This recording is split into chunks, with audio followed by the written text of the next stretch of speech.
Do you want more success, more growth, more results? Then it's time for the Boundless Success Accelerator from the Modern Observer Group.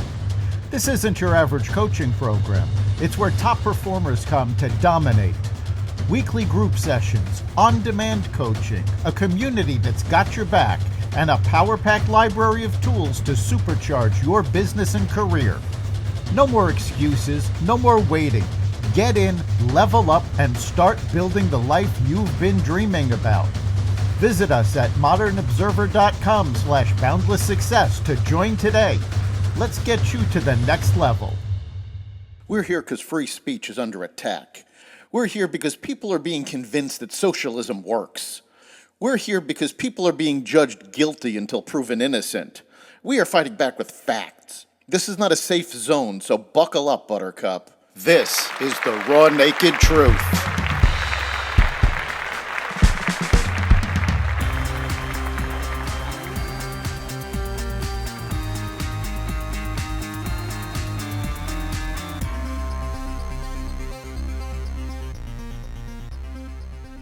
Hamas losing its grip on Gaza. China bans vital exports to the U.S.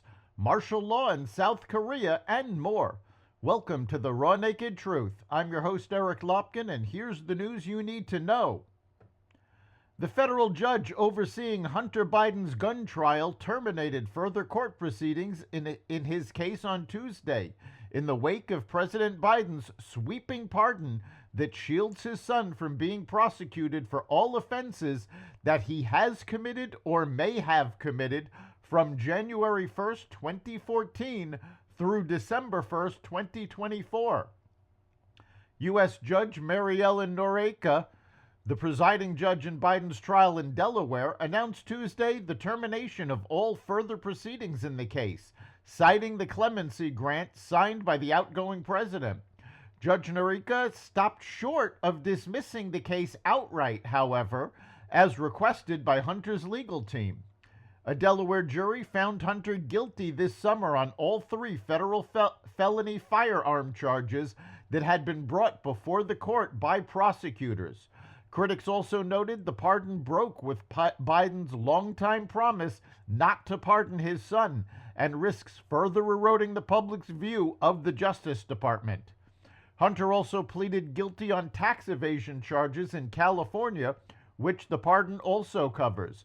The judge in that case, Judge Mark Scarsi, has not yet announced whether he will terminate the proceedings against Hunter or dismiss the case in full.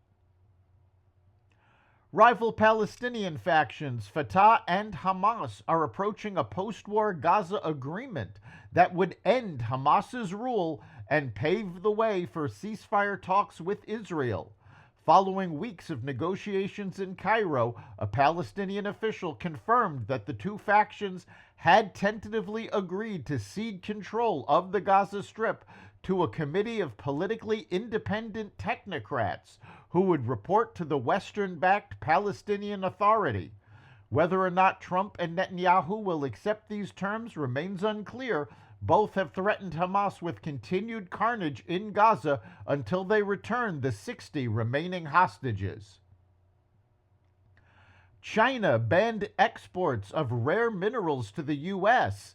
Beijing announced it would halt shipments of gallium, germanium, antimony, and superhard materials, which are used in satellites, weapons, and semiconductors, to the U.S.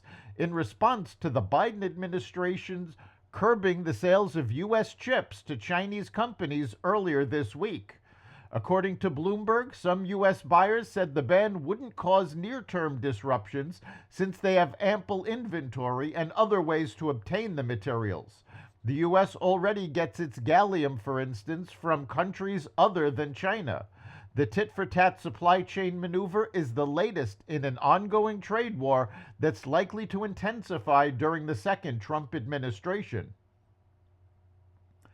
The Justice Department reported that an illegal immigrant from China shipped weapons to North Korea from California. According to a new federal complaint filed in the Central District of California, Shenghua Wen, as well as other unnamed co-conspirators, successfully exported at least 2 shipments of firearms and ammunition to North Korea by concealing the items inside shipping containers that were shipped from Long Beach, California, through Hong Kong, China, to North Korea.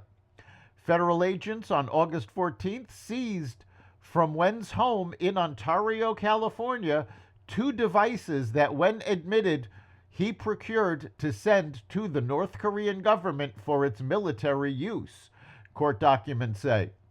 Those items were a chemical threat identification device and a handheld broadband receiver that detects known, unknown, illegal, disruptive, or interfering transmissions.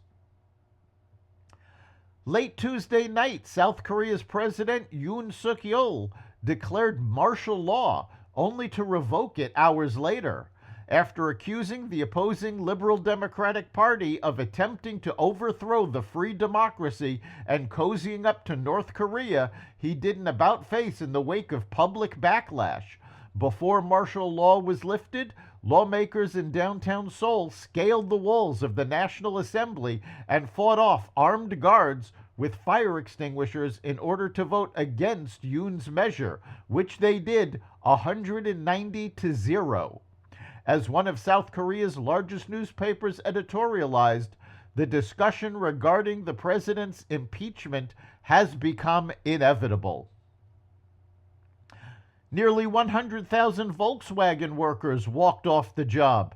Employees at 9 plants across Germany went on warning strikes this week in protest of the automaker's plans to cut costs by closing factories and docking pay.